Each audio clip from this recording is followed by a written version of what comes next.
برصغیر میں مسلمانوں نے کئی سو سال سے زیادہ حکومت کی۔ جغرافیائی اہمیت اور بے تحاشا وسائل کے باعث دنیا بھر میں برصغیر کو سونے کی چڑیا کہا جاتا تھا، لیکن اس خطے کی تباہی کا آغاز اس وقت ہوا جب انگریزوں نے اس سونے کی چڑیا کے پر گن لیے۔ ایک جانب اورنگزیب عالمگیر کی وفات کے بعد مغلیہ حکومت کمزوری کی جانب گامزن ہو چکی تھی، تو دوسری طرف ایسٹ انڈیا کمپنی ہندوستان میں قدم جما رہی تھی۔ 1612 عیسوی میں کمپنی کے سربراہوں نے فیصلہ کیا کہ تجارت کا دائرہ کار ہندوستان تک وسیع کیا جائے۔ اس سلسلے میں انہوں نے ملکہ برطانیہ سے گزارش کی کہ برطانوی سفیر کے ذریعے مغل بادشاہ جہانگیر سے تجارت کے لیے اجازت دلوائی جائے۔ چنانچہ حکومت برطانیہ نے سر تھامس رو کو مغل بادشاہ کے پاس روانہ کیا۔ اس خطے میں شہنشاہ ہندوستان سلیم الدین محمد جہانگیر سے گزارش کی گئی کہ برطانوی تاجروں کو سورت اور دیگر شہروں میں تجارت کی اجازت دی جائے۔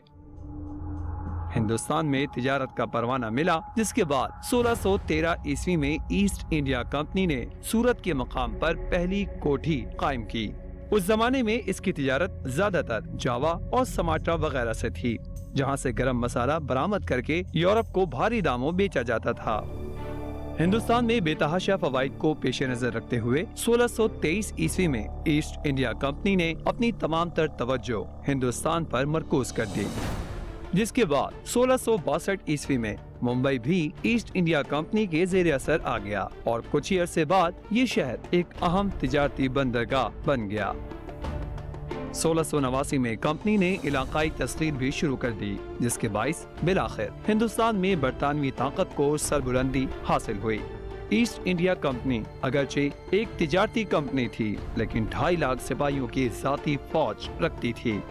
جہاں تجارت سے منافع ممکن نہ ہوتا، وہاں فوج اپنی طاقت سے اسے ممکن بناتی۔ جون 1757 میں جنگ پلاسی کا واقعہ پیش آیا، جس میں انگریزوں نے نواب سراج الدولہ کو شکست دی، جس کے بعد بنگال پر انگریزوں کا کنٹرول ہو گیا۔ نواب سراج الدولہ کو شکست دینے کے بعد کمپنی کے اعلیٰ ترین افسران نے بنگال میں یکے بعد دیگرے کئی نواب مقرر کیے اور ہر ایک سے رشوت لے کر 26 لاکھ پاؤنڈ کی رقم حاصل کی۔ ایسٹ انڈیا کمپنی کی فوجیں اکثر مقامی حکمرانوں کو کرائے پر فوجی خدمات فراہم کرتی تھیں، لیکن ان فوجی اخراجات سے مقامی حکمران جلد ہی کنگال ہو جاتے اور اپنی حکمرانی کھو بیٹھتے۔ اس طرح ایسٹ انڈیا کمپنی کی سلطنت وسیع ہوتی چلی گئی۔ مغلیہ سلطنت کے زوال کے نتیجے میں 1765 میں لارڈ کلائیو نے مغل بادشاہ شاہ عالم ثانی سے مذاکرات کیے، جس میں وہ مشرقی صوبوں بنگال، بہار اور اڑیسہ کے ٹیکس وصول کرنے اور عوام کو کنٹرول کرنے کے حقوق 26 لاکھ روپے سالانہ کے عوض حاصل کرنے میں کامیاب ہو گیا۔ ٹیکس وصول کرنے کا حق ملنے کی دیر تھی کہ انگریزوں نے رفتہ رفتہ اپنے پاؤں پھیلانے شروع کر دیے۔ انگریزوں نے ان صوبوں پر کامیاب فوجی کارروائی کرتے ہوئے ملک کے ایک بڑے حصے پر کنٹرول حاصل کر لیا۔ اسی دوران بنگال سمیت پورے ہندوستان کو بدترین قحط کا سامنا کرنا پڑا۔ بنگال کے قحط نے کمپنی کے افسران کو امیر بننے کا بھرپور موقع فراہم کیا۔ چاول جو 1 روپے میں 120 سیر ملتا تھا، اب 1 روپے میں صرف 3 سیر ملنے لگا۔ کمپنی دور سے پہلے ہندوستان میں پچھلے 2000 سالوں میں 17 دفعہ قحط پڑ چکا تھا، مگر ایسٹ انڈیا کمپنی کے 120 سالہ دور میں 34 دفعہ قحط پڑا۔ ایک اندازے کے مطابق لگ بھگ 1 کروڑ افراد بھوک سے مر گئے، جو کل آبادی کا 1/3 تھے۔ برطانیہ میں بنے کپڑوں کو ہندوستان میں مقبول بنانے کے لیے ہندوستان کے کپڑے کی صدیوں پرانی صنعت کو بڑی بے رحمی سے تباہ کیا گیا۔ اگر کوئی جولاہا کپڑے بیچتا ہوا نظر آتا تو اس کے ہاتھ کا انگوٹھا کاٹ دیا جاتا تاکہ وہ زندگی بھر کپڑا نہ بن سکے۔ اس دوران ڈھاکہ جو کپڑا سازی کا بڑا مرکز تھا، اس کی آبادی 1.5 لاکھ سے کم ہو کر صرف 20,000 رہ گئی۔ گورنر جنرل ولیم نے 1834 میں اپنی رپورٹ میں لکھا کہ معاشیات کی تاریخ میں ایسی بدترین صورتحال کی مثال نہیں ملتی کہ ہندوستانی جولاہوں کی ہڈیوں سے ہندوستان کی زمین سفید ہو گئی ہے۔